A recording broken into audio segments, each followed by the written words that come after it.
Ito naman, nag-hello ulit sa showbiz si Kier Legaspi na may bagong pelikula with Cesar Montano na Zelda 3. Anyari nga ba kay Kier at pansamantalang nawala sa showbiz? Matagal na rin ako sa showbiz, so kapag gusto ko gumawa ng ibang bagay naman, aside from, acting. Ilang years ka na ba sa showbiz? All in all? Siguro 88 ako nag-start. Ganon. So, ang tagal na. Naalala ko pa nga, mo, si Marjorie. Marjorie ba? Oo, grabe. So, 88 ako, 1988 ako nag-start. Ang first movie ko, Estudyante Blues Oo, tama. Viva. Diba? So, 88 ata, 89 yun. Tapos dire-diretso na. Dire-diretso. Kailan ka lang nag-stop? Siguro mga matagal din kasi dire-diretso kayo nun dire-diretso. And then, naramdaman ko na parang nababurn out, but not in a bad way. Siguro gusto ko lang gumawa ng ibang bagay. So, that's why I stopped. But I never retired. I will never retire from acting. For the record. So, yung pag-stop na yun, ano yung mga ginawa mo? Businesses. Ano yung pinasukan mo? Businesses with my wife. And then, nag-aral ako ng post-production.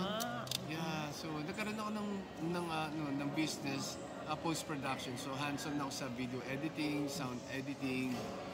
So, at least nandun pa rin siya. Na related pa rin sa showbiz. Ano yung last mo na ginawa? Na project? Na project. Teleserye ba to? I think si GMA, yeah. Nandun ka na, bakit parang tumigil ka ulit?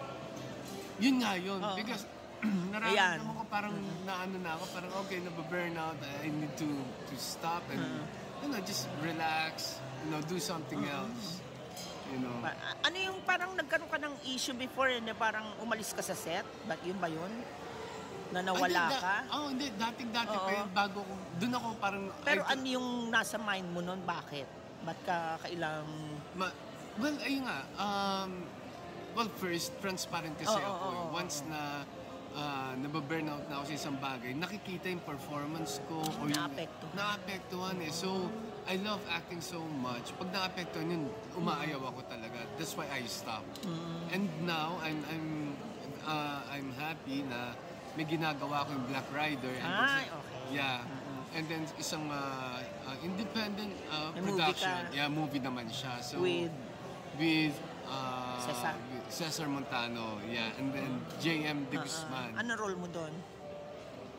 Investigador na Yan, nagbabalik ang Kier Legaspi, di ba? Si Kier Legaspi po, para sa kalaman nyo, ay kapatid ni Soren Legaspi, na asawa ni Carmina Villaruel, na tatay ni Mabi at ni Cassie, di ba? Yeah. Yun, dati po, halos sabay sila pumasok sa showbiz, di ba? Yes. Tapos yung tatay nila, di ba? Eto po, nag-artista siya dati as action star, di ba? Pero thank you muna sa ating Camarisol classmate na si Pilar Mateo para sa exclusive interview na yan kay Kier, di ba? At saka, anak din niya si Danny, di ba? Anak niya si Danny. Danny Barreto. Anak niya si Danny Barreto. Kay Marjorie Barreto. So, eto, nabalik showbiz siya. Siyempre, hinahanap yun minsan ng sistema mo pag-acting, di ba? Hanapin ang gusto katawan. Ulit mag-artista, tapos mabuti na lang, may dumating na offer. Pero nung time pa na nawala siya sa showbiz, ay may mga businesses siya, di ba? Yun ang maganda. At least may fallback, di ba?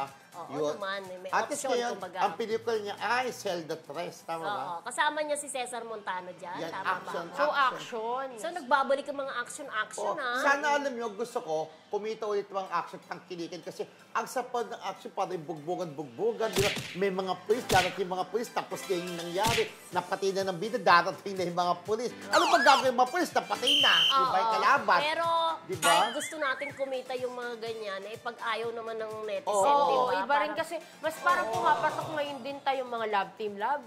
Yun na ngayon ang uso. Pero dati, pero sana mabalik, di ba? Kasi sigla sa ng yung mga action star, kagaya na interview namin kanina, babaeng action star. Dahil yung gagawa ng pelikula, may nagawa ng pelikula, hindi pa na ipapalabas. I-report natin yan next time, di ba? Next time, pero sana magbalik yung action generation, di ba? Sumasayaw kasi si Miss Jill eh. Go. Go! Oo, di ba nakakamiss? Pero yung kapatid niya, si Soren Legaspi, di ba parang hindi siya tumigil. Oo, Hindi man tuloy-tuloy. pa rin, diba? Parang Marami silang siyang buong series. magpapamilya, di ba?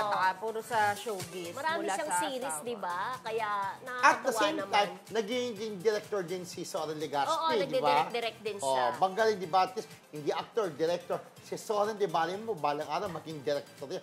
Behind the scene na rin naman maging eksena niya sa kanya. Eventually, oo. Yes, pero siguro happy na rin siya dahil meron naman siya ibang pinagkakabalahan, May, di ba? may asawa na pala, may business din. Okay na yun, di ba? At least, on the side na rin yung pag-artista. Correct. And